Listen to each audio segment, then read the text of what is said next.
آزار داده گشت است. او روز ما با یک برادر دیگر صحبت کردم، گفت به نزدیکی که خویشاوندای ما از دنیا درگذشت و هر روز پنجشنبه، خود پنجشنبگی در تاجیکستان طبق قانون تنظیم ممنوع است، اما هر روز پنجشنبه کارمندان امنیت در داخل تاجیکستان در داخل خانه ما میان پنجشنبگی میخرن، یک خانه ما را خبر میگیرن، گزارش میگیرن، میروند.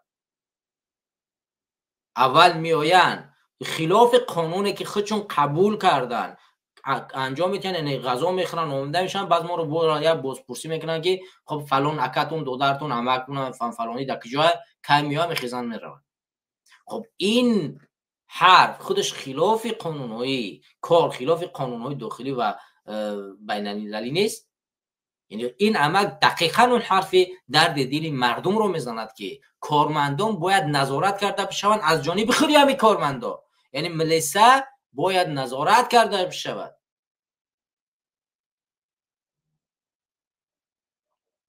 وقتی که ملیسا نظارت ندارد، اون چگونه میتواند محافظ مردم باشد؟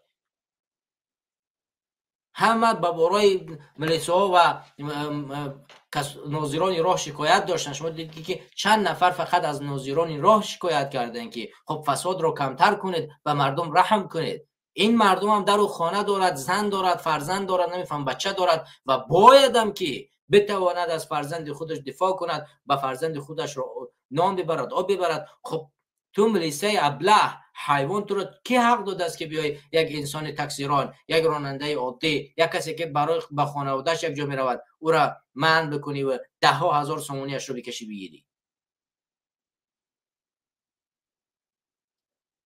خب فسادکاری تا این درجه زیاد شده است که امروز در تاجیکستان برای کارمند ملیسه شدن پول پرداخت میکنن.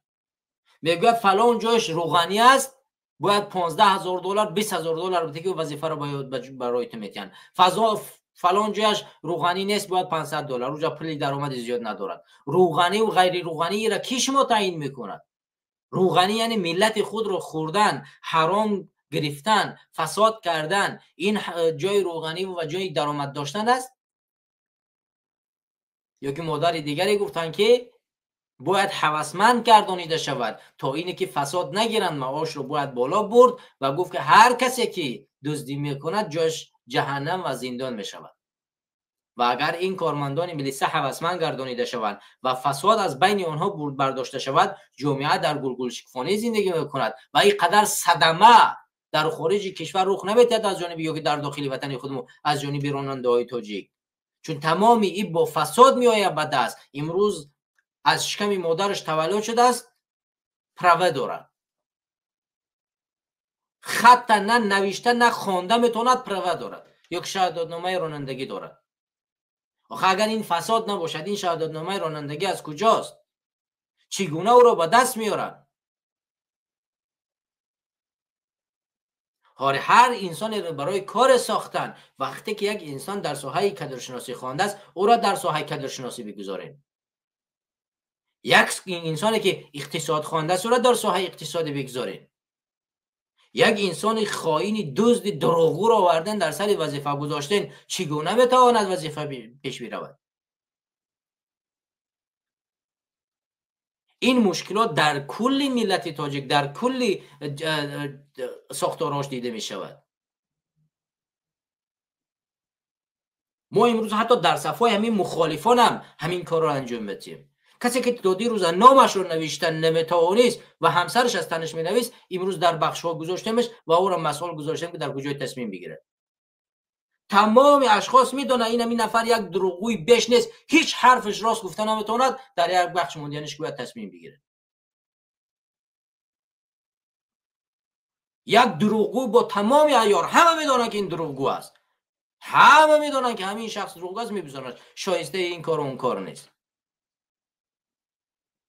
از این جای حرف میگه، در دیگه جا میگه، در دیگه خود راهبریت و تمام اعضا و تمام طرفاش میفهمن این چیزا. ولی باز چون این اشخاص رو میگذارن. همین گونه در حکومت تاجیکستان و در مخالفان وجود داره. کلی ملت تاجیک گرفتار چنین یک مریضی است. این مریضی ها باید از بین برداشته شود. ما باید تلاش کنیم که ساختاری را بسازیم که در اون ساختار شایسته سالاری وجود داشته باشد. هر یک کس بر اساس فهمش در وظیفه گذاشته شود، بر اساس خدمتش در وظیفه گذاشته بشود، بر اساس توانمندیش در یک وظیفه گذاشته شود.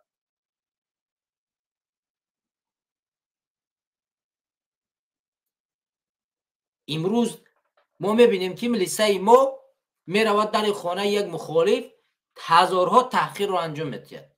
این کار تو وزارت کارهای داخلی نیست رفتن خانه یک مخالف تاجیک. اون که در خانهش قرار ندارد، پدر و مادر او خانه خودشن، تو کجا در خانه پدر و مادر او میرید؟ حتی خانه خصوصی آنها شما کجا میرید؟ خانه برادر او کجا میرید؟ برادرش به این چی ربط دارد؟ وزارت کارهای داخلی کارش این نیست. کارش به نظم در آوردن جنایتکار و دستگیر کردن جنایتکار است. شما بار اول رفتین معلومات گرفتین کافی است و دیگر هر کسی که واردی و خارجی کشور میشه شما میدانید که در کجاست. چرا باید در خانه یک نفر دیگه برید؟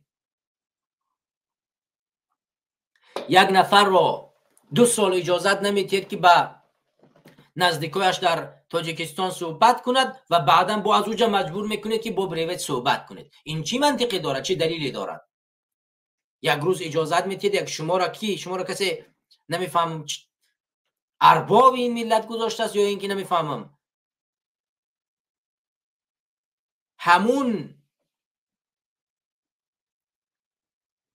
جمله معروف را که گوسوار استفاده میشد همون را امروز به طریق دیگر در مردم استفاده بردن به تمام زمانوی. همونطوری که سروزیر پیشین بریتانیا مودرن سلاوری گفت بردگی زمانوی، امروز در تاجیکستان هم همون را تغییر دادن به اینه که مردم را چکار میکنن از طریق دیگر سواری دارن. قبلا می اومدن آشکار در بالا انسان ها سوار شده کله انسان ها رو میبریدن در جنگ میکشتن در جنگ شهروندی و این حال دارن توسط دزدی غارتگری مردم کشور را چکار میکنن؟ زنجیر و غلامی در گردنشان بستن و دارن اونها رو ظلم و ستم میکنن. و بازم بعض از چاپلوس ها و بعض از دروغگوها چکار کردن؟ آمدن میشینن من نسبتی مخالفان باز حرف میزنن که نه شما دروغ میگید، در وطن آزادی و آبادی وجود دارد. در کجای وطن آبادی و آزادی وجود دارد؟